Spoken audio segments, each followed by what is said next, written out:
नमस्कार दोस्तों। एक साहूकार था जिसकी बेटी हमेशा पीपल के पेड़ पर पानी चढ़ाने जाती थी। जिस पेड़ पर वह पानी चढ़ाती थी उस पर मां लक्ष्मी जी का निवास था। एक दिन लक्ष्मी जी ने साहूकार की बेटी से कहा कि मैं तुम्हारी मित्र बनना चाहती हूं। इस पर साहूकार की बेटी ने कहा कि मैं अपने पिता से पूछकर बताऊंगी। लड़की ने अपने पिता को सारी बात बताई। तब साहूकार ने हां कह दिया। इस तरह मां लक्ष्मी और साहूकार की बेटी की मित्रता हो गई। एक दिन मां लक्ष्मी ने साहूकार की बेटी को अपने घर पर बुलाया और उसका खूब स्वागत किया। उसे अच्छे से अच्छे व्यंजन परोसे। मेहमान नवाजी के बाद जब साहूकार की बेटी जाने लगी तो लक्ष्मी मां ने कहा कि मुझे अपने घर कब बुलाओगी। साहूकार की बेटी ने मां लक्ष्मी जी को अपने घर तो बुला लिया, लेकिन उसे डर था कि उसके घर की आर्थिक स्थिति ठीक नहीं है। वह कैसे मां लक्ष्मी की मेहमान नवाजी करेगी। जब यह बात साहूकार को पता चली तो उसने अपनी बेटी से कहा कि तुम जल्दी मिट्टी से चौका लगाकर साफ सफाई कर दो, 4 बत्ती के मुख वाला दिया जला और लक्ष्मी जी का नाम लेकर बैठ जा। उसी समय एक चील किसी रानी का 9 लक्का हार लेकर उसके पास डाल के चली गई। साहूकार की बेटी ने उसे बेचकर मां लक्ष्मी जी के लिए अच्छा भोजन बनाया। मां लक्ष्मी जी भगवान गणेश जी के साथ साहूकार के घर पधारी। साहूकार और उसकी बेटी ने उनका खूब स्वागत किया। इस खातिरदारी से प्रसन्न होकर मां लक्ष्मी जी ने उन्हें आशीर्वाद दिया और साहूकार बहुत अमीर बन गया। दोस्तों, धनतेरस के पर्व को दीपावली का आरंभ माना जाता है।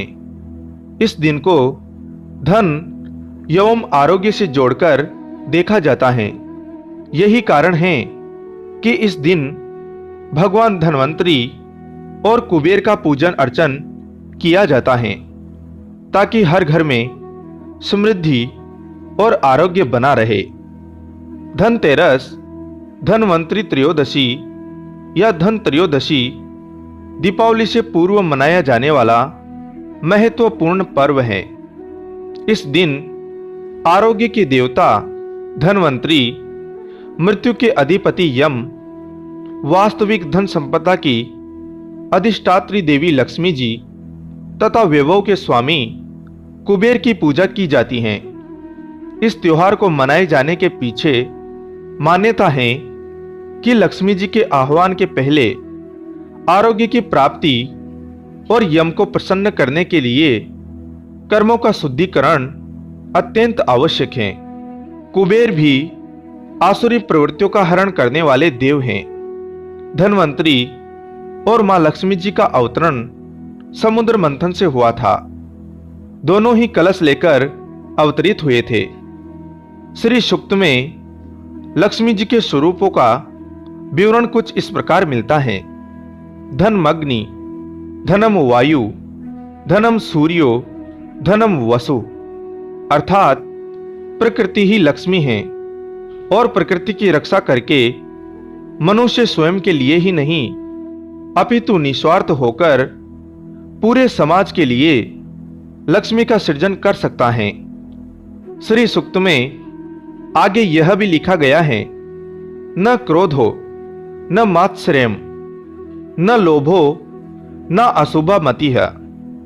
तात्पर्य यह है कि जहां क्रोध और किसी के प्रति द्वेष की भावना होगी वहां मन की शुभता में कमी आएगी, जिससे वास्तविक लक्ष्मी की प्राप्ति में बाधा उत्पन्न होगी। यानी किसी भी प्रकार की मानसिक विकृतियां लक्ष्मी जी की प्राप्ति में बाधक हैं। आचार्य धन्वंतरी के बताए गए मानसिक और शारीरिक स्वास्थ्य संबंधी उपाय अपनाना ही धनतेरस का प्रयोजन है।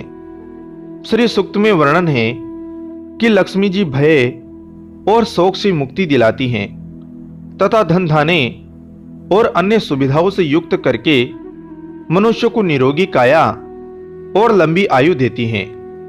तो दोस्तों, कैसी लगी आपको कहानी, कमेंट करके जरूर बताएं। कहानी को अंत तक सुनने के लिए धन्यवाद दोस्तों। फिर मिलूंगा एक नई कहानी के साथ। जय हिंद, जय भारत।